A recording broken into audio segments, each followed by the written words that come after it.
now read Mother Teresa. Okay, let's start.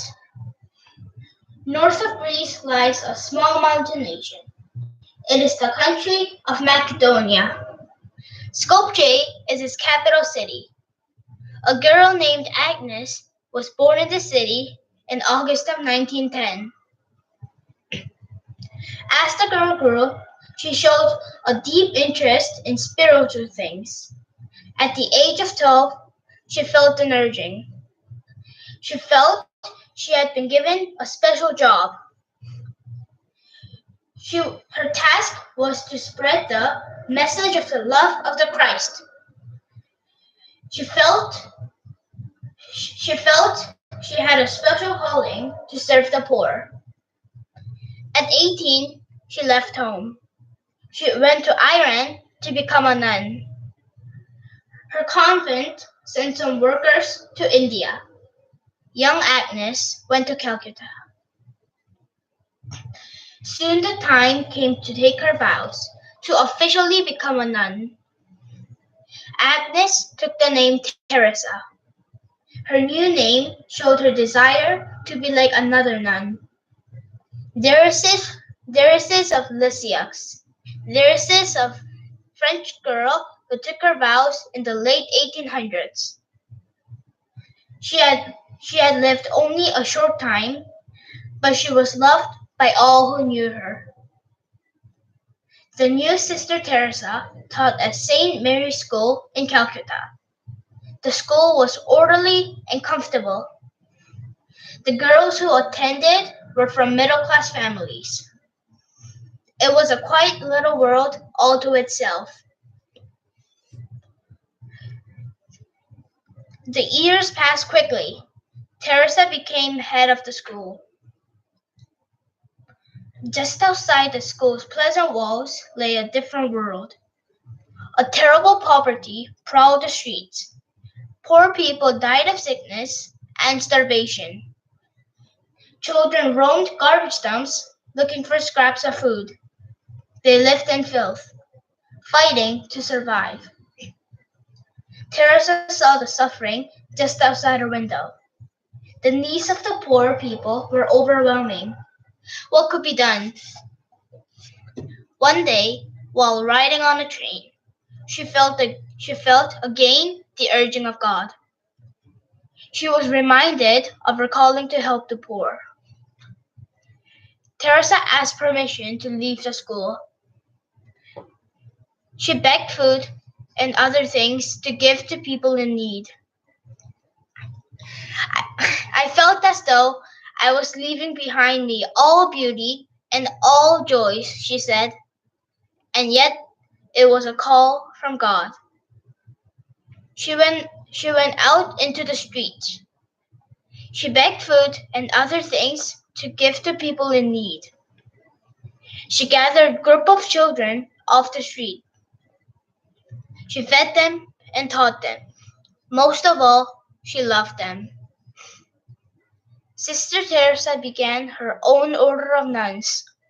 As head of the order, she became known as Mother Teresa. The sect was set apart by a simple uniform. She and the sisters wore a white sari with a blue stripe.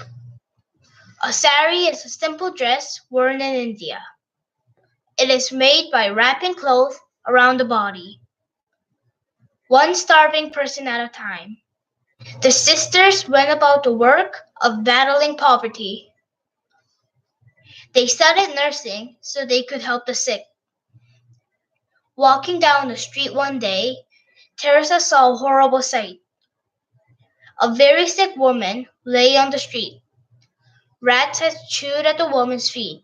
Even worse, the sores on her skin wiggled with maggots. Mother Teresa wanted to help the woman and others like her. She and the sisters opened a hospice. People dying of illness could stay there. They would have food and care. They wouldn't have to lie on the street with rats and maggots. Teresa was always looking for funding to help the poor. Once she went to visit the Pope. She asked him for a donation. The Pope gave his Rolls Royce. The very classy car was sold for even more than it was worth. The money went to Teresa's project. The work continued to grow. Children were gathered into orphans' homes. Leper colonies were set up. These places gave homes and care to people with leprosy, a disease that rots the body. More and more people joined. More and more people were helped. Now, the Sisters Project went on in several countries. There were great distances to travel. Mother Teresa would have to travel by plane. How could she pay for the costly tickets? She thought and thought. Then she had an idea.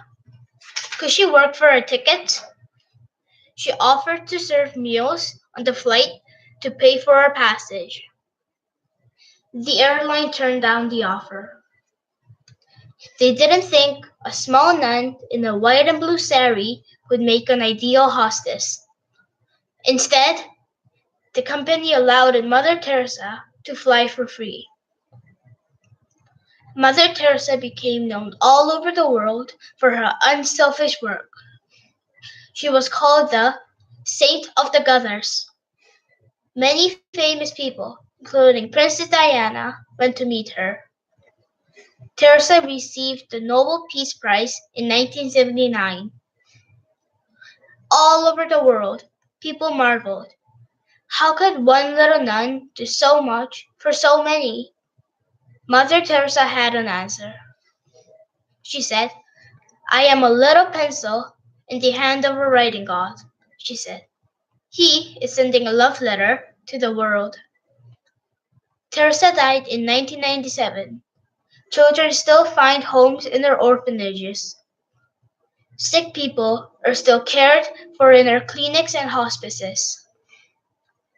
The sisters still help the poor. Mother Teresa's work lives on. Thank you.